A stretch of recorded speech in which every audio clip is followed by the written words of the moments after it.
Do you resent him? I don't know. I've had a lot of time to think about it, but I still can't come to a conclusion. Trying to describe it with words would seem inadequate somehow, but I am upset. I wish it had never happened. I know Father thought he had to do it, and I'm sure it took him a great deal of thought before he was able to even consider killing me and me mum. He was not a violent person. I know it might sound cliched, but he did not even like killing moths or spiders, and yet, a person like him, spineless, Grandmother Patience said, was still able to murder his wife and child, then slit his own throat.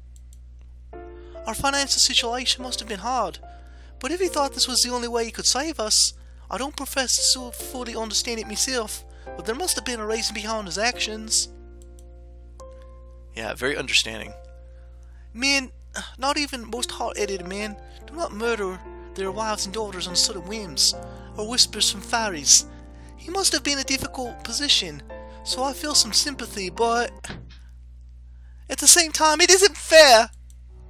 He never even tried to ask me what I wanted, and certainly did not want to die. I wanted to stay alive. There are so many things I wanted to do. I don't know what things I wanted to do, not exactly, but I had my whole life ahead of me. I thought I could think about it later. I thought I could have enough time. But I was naive. I just wanted to spend more time with Cornelia. Even though I was young and I did not understand a great deal about the world around me, I know that I loved her. I loved her with all my heart. And then my father killed me, and that was the end of that. At least, it should have been. I should have stopped loving her the moment my heart stopped beating, but things are not always that simple. And do you know what happened to Cornelia? Bits and pieces. She was upset after I died, I think. She cried a lot. Then she grew older and was able to put what had happened behind her. She'd be dead now. She must have been dead for years and years. Emmeline smiles bitterly. Almost as long as I have. You don't try to talk to her? I did, but she could not see me. I tried my hardest, but it all felt so pointless. I could see her face, but I could not dry her tears. I wanted to tell her I was alright, that I was right as a dead girl can be anyway, but there was nothing I could do. In the end, I decided to leave her alone. She had moved on, and I knew I should too. Following Cornelia did not make her happy, and it definitely did not make me happy. It just made me feel even more alone. I have not left this graveyard in almost a century. There has been no reason to leave. I just stayed here and slept. A century might take a long time, but it slipped by rather quickly. Nobody could see me, so nobody bothered me. At least until today. You are the first person I have met during the last 150 years who can see me. It's most peculiar. I'm quite a peculiar person. I have always liked graveyards. Ah, yes, you told me that earlier. I remembered. You don't think I'm weird, do you? Perhaps a little, but I'm rather happy about it. If you were not weird, as you said, you would not be able to see me, and I would still be alone. This might not be because of me, though. What do you mean? You can see me with your own two eyes, correct? You have not stolen anybody else's, have you? No, of course not. It's just, I owe my life to people who came before me. Maybe these eyes were a gift from Rose Bradford. Rose? She's one of my ancestors.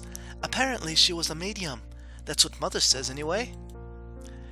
Yet if these eyes are a gift from Rose Bradford, the self-proclaimed White Witch of Beverly, they haven't been of much use until now. I haven't seen a ghost before, even though I've been to countless graveyards in my time. I have, however, always been strangely adept in finding dead bodies, even when they're buried deep beneath the earth. Does this mean something? Anything? Nothing at all? Maybe the whole world's crawling with ghosts, thicker than the fog that keeps around the ground, and just never wanted to make my humble acquaintance. Perhaps they were hiding from me, sitting in the branches of the trees, or peeking from my undisturbed glass church windows, whisperings to themselves. Why would they approach me for help anyway? I'm only a young girl, only 14. But Emmeline did. Was there a reason for that? Now that I think about it. Her you said I resembled. Oh, yes. Well, you really look like Cornelia. It took me quite by surprise. For a few moments I thought you might really be her, but that was wrong, of course. You are not Cornelia. You are your own person, Verity. No, my name isn't Verity. We both know that. And I know I'm my own person. I don't know I'm my own person either. How could I be? Given my name, Toma, a diminutive from Thomas, picked because my real name was stolen weeks before I was born. Andrews, a last name given to me by a dad not as a gift, but as an afterthought, like a balled up pair of socks for Christmas.